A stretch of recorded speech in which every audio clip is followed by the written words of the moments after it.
Hey guys, and welcome to another brand new video. In this video, we have a little bit of concern news going over here when it comes to the PlayStation 5. Now, as you guys probably know, there's been a kind of big resurgence over here when it comes to cryptocurrency. Now, Bitcoin itself is pretty much almost at the all-time high. Ethereum's kind of been doing pretty good, and a lot of brand new cryptocurrencies are now kind of popping back up. And now that also kind of means maybe the resurgence of some of the bigger and, well, more painstaking things, such as NFTs. Now, if you guys don't really know, there's a really big stint when it comes to cryptocurrency integration, and, well, everything else when it comes to gaming. Now, there's been some big companies out there, such as Square Enix, who are trying to go pretty all in on it. They had a lot of integrations. They even try to go and sell things such as like Final Fantasy characters into NFTs for anyone who may want to go pick them up and collect them. Now, I'm one of those people where I actually do enjoy cryptocurrency. I do hold some cryptocurrency, but I try my best not to be like a crypto bro, you know, one of those people trying to go and force it down your throats or be like, oh my God, go buy Bitcoin. But when it comes to this, I'm going to be honest. There's a little bit of an intriguing one when it comes to, well, crypto, because it seems like right now an NFT is now being mass-produced and made by PlayStation, and I'm gonna be 100% honest, this is not looking that good. Now, I'm not really the biggest fan of the integration of cryptocurrency and also NFTs into gaming, so we're gonna go talk about what PlayStation is planning for this, talk about their actual big patents and what they're trying to develop right now for crypto and NFTs, and I really want to hear your thoughts and comments down below. So make sure you guys are subscribed if you guys enjoyed the video. Like I said, give me your thoughts down below. We have the Twitter and Twitch if you just want to follow, and of course, we have the sell it links down below, and let's dive on into the video. So, high level. NFTs, if you guys do not know or do not remember, are basically standing for non-fungible tokens, and they're essentially used on the blockchain to verify ownership of certain things you have. I think maybe a good example is like, let's say you have Pokemon cards. So instead of having a physical Pokemon card, it's on the blockchain itself, and it's like, hey, this one person owns a, say, Charizard card, and as you click on it, you can kind of verify that you do own it. Some people were maybe assuming this technology could be utilized to like buying houses or buying cars or buying fancy artwork, but it mostly turned to people getting like JPEGs and random pictures on that. Now, once again, I didn't mention I'm a little bit of a cryptocurrency person. I don't mind Bitcoin. I think it seems cool. I have a little bit myself, but I'm not like, you know, oh my God, I want to see games integrated with NFTs or crypto. But right now, Sony is, well, pushing that. Or right now, we have a brand new United States patent that was actually published as of February 29th of this year that they are integrating NFTs, or at least trying to get the patent ideas to have them integrated into their console itself. Now, first and foremost, I do not like this. I don't think I like the integration of NFTs, and that we're now kind of entering to a really big crypto boom, which I may want to make a video on, so subscribe for in the future. I do kind of think that crypto and gaming and all this weird interlocking and companies are trying to make that little extra side revenue, I think it's going to probably start coming back. Typically, whenever the crypto starts booming, all these other outside companies are trying to go and integrate and find out how they can go and make money. And I don't mind if companies make money as long as they do it in a well thought out and very established way. And obviously, a lot of people in the gaming sphere are not really the biggest fan of NFTs. So I'm going to go cover this news right now where Sony's Super Fungal Token system reveals its plan for NFT-powered gaming assets. Sony could usher in a new era of player autonomy with NFTs granting players true ownership and control of their digital assets.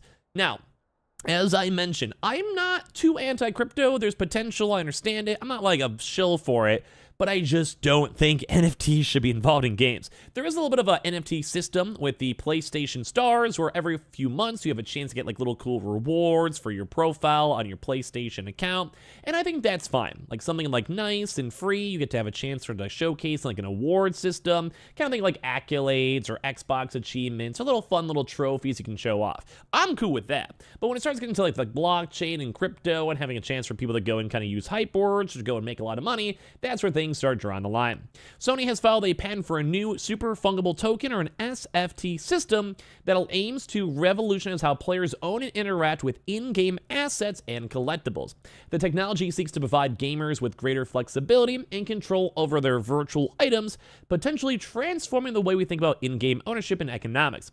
Now, I do want to say there has been one similar system, such as Counter-Strike Go, where they had a chance to make like loot boxes and cases, and you have like different types of skins with different types of like wear and tear, and they have it all integrated into like the Steam system. Now, I think if you ever had games and like had NFT type style things in there, that seems like a win. Like, I think it kind of worked out pretty well. Most people are cool with it, and it has its own little small ecosystem that kind of provides its own value. Some people may go and state that they never want to spend $1,000 on a skin. Totally get it, totally understand. I probably wouldn't myself, but it is out there for anyone who wants to spend the money on it. And I think if you could work it out well, or old school Diablo, say cash shops, sure, I can maybe understand it. But at the same time, if you're doing it on a really, really kind of rough basis, I'm not the biggest fan. The core concept behind Sony's SFT system is the building of multiple in-game assets into a single token. This SFT represents the player's ownership of either a subset or their entire collection of assets for a game, while allowing them to use only one asset per SFT at a time during gameplay. The other assets within the SFT remain locked when not in use. Basically saying like you have a chance to go and have the ownership for it, but as well, you also only allowed to use one per game, like one per time. So all they're kind of like just, you can't have like 15 at a time. You basically have to pick one and go from there. To illustrate how it would work in practice, consider a first-person shooter. A player owns an SFT that contains an AMR9, Striker, and Fennec 45. While the player owns all three items through the token, they can only equip one at a time during gameplay. If the player selects the Fennec, the game will activate its corresponding token, allowing them to use it in-game, while simultaneously deactivating the tokens associated with the Striker and AMR9, which seems weird. Let's go look at Counter-Strike for another example. The same idea for that is like you have a chance to use every skin you want at any point. That seems fine, understandable. This seems like it's almost like a weird, like, kind of strange system. I don't know. It's like you basically can pick one or two. Under the hood, Sony's system leverages non-fungible tokens, or NFTs, with each in-game asset minted as a unique NFT. The SFT acts as a wrapper containing a set of NFTs, and metadata about the assets is recorded on the distributed ledger, also known as their blockchain, which basically means that the player should be in control of their virtual items and not Sony. Now, I do enjoy the idea of like people and players having like their own ownership of games and game items and skins or whatever. I don't mind that, I guess, and especially if you maybe transfer it to other various systems in the future. But at the same time, it's weird to have in a game. Like, what game would we integrate this into? Call of Duty, their own PlayStation-specific games? I'm not really sure. Fortnite? Who knows? So the setup offers several interesting benefits and flexibility, though, for players based on the article. Assets within an SFT can be swapped in and out, enabling customization and adaptability. For instance, in a game like Destiny 2, an SFT could represent a player's loadout, allowing them to easily swap weapons by adding or removing NFTs into the SFT. Additionally, assets could be upgraded over time by minting new NFTs, replacing older versions within the SFT.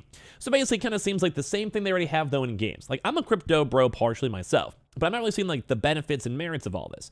Like, it's like we already have this in game systems for free without having to involve a blockchain or assets. I can maybe see it being kind of cool for individual skins, but at the same time, it's kind of a player-based economy. It's basically what CSGO has. Like, you can still make that. That's fine. It might work out, but it's kind of weird to go and integrate this all in the blockchain. So the SFT framework also facilitates the trading and selling of in-game assets in bundles. An SFT containing a complete set of rare armor could be more easily sold or exchanged compared to individual pieces, which also makes sense. If you're trying to make money maybe on Destiny, I mean, I could see it maybe working, but I'm not the biggest fan of it. I'd rather them not try to go keep on milking people in blockchain technology. I mean, I'm down to try it. Like, I don't want to be a naysayer. If they can work on it and it works good, I'm fine. Like, it works for CSGO, it might work for other games. But I already spend so much money on Destiny for DLCs and also other stuff in the metaverse for, like, the microtransactions. I really want to spend more money. So that basically could have a potential for maybe player engagement and also monetization if they maybe took like a cutoff of every sale. That's kind of how Steam does it. It does work, but at the same time, it seems really weird because you don't have the full-on picture. So the pan doesn't necessarily mention specific games, and the system could have significant implications for many of Sony's signature franchises. So some folks are saying the possibilities of trading or selling a loadout from Call of Duty multiplayer. So maybe imagine like having specific cool camos in a game. Maybe. Or having something like an unlocked car. You have like maybe cool car skins or whatever in, say, Gran Turismo. It does, I think, just always equate it back to Counter-Strike, where they have like the cool systems. You could sell their skins online, and it's kind of cool. But I feel like they already kind of established a really good, easy format without even having to introduce blockchain. It's kind of the same thing. If they would have just replaced that with blockchain, I can maybe see it. With NFTs, I can maybe see it. So the technology provides a blockchain-powered framework for managing in-game inventories and asset ownership, positioning Sony to stay capitalized on the growing interest in NFTs within the gaming industry. Once again, I'm not sure there's really that much interest because most people seem to be very against it. I want to hear your thoughts and comments down below. Now, I don't think it'd be bad, but there's also logistics behind it that make it hard. If you ever want to have new ones or new updated ones, you're always going to be basically getting outdated stuff. Let's say it's over 5 years and you have the first wave. 5 years later, everything's going to look nicer. You're also going to have people actually consistently making 3D models and integrating to the games, and it's going to cost a lot of extra side money to make sure these assets work. What if a game dies? What if the game server dies? What if the game update's bad? You're basically taking a lot of risk just to, well, have a skin, have an NFT. Like, I don't know about that. So, however, implementing such a system does come with technical challenges. ensuring the security and integrity of the blockchain ledger is paramount, and if they have to use this on a really specific, say, blockchain thing like Ethereum or Solana or whatever, any vulnerabilities could potentially be exploited, and that would mean that people would lose money, and that means Sony would probably get sued. So compromising player ownership of assets. Scalability is also another hurdle too, because you have to be able to go handle a lot of different microtransactions, and right now a lot of technologies on crypto are a little bit lacking. Like they don't have a chance to go and run things like, say, just a normal online website or data host can go and do. Like it usually is a little bit of a bottleneck with also transaction fees to prevent people from spamming the network and ruining everything else. So as one of the gaming industry's giants, Sony's foray into the space is a significant signal beyond earlier NFT-related patents. Has also been filed, and the patent demonstrates their exploratory of how blockchain technology can enable new experiences for players as well. I think there's potential. I'm intrigued. I don't think I'd want to invest into it. I don't think I'd want to have the money for it. I think it's maybe a bad idea to try to go and force these alternate themes. I'd want to see the first few iterations and see if I like it or not, but right now, I don't think I'm into it. Crypto is very volatile. Crypto is very scary. People get scammed all the time. It's kind of rough. I'm very curious to see what Sony would want to go and do. But at the end of the day, I don't think Sony and NFTs and working into your game systems is something that people should really dive into. I want to hear your thoughts. Be honest down below. Make sure you guys are subscribed. We have all the sellout links, Twitter, Twitch, all that good stuff down below. And I appreciate you all so much for watching here in the first place.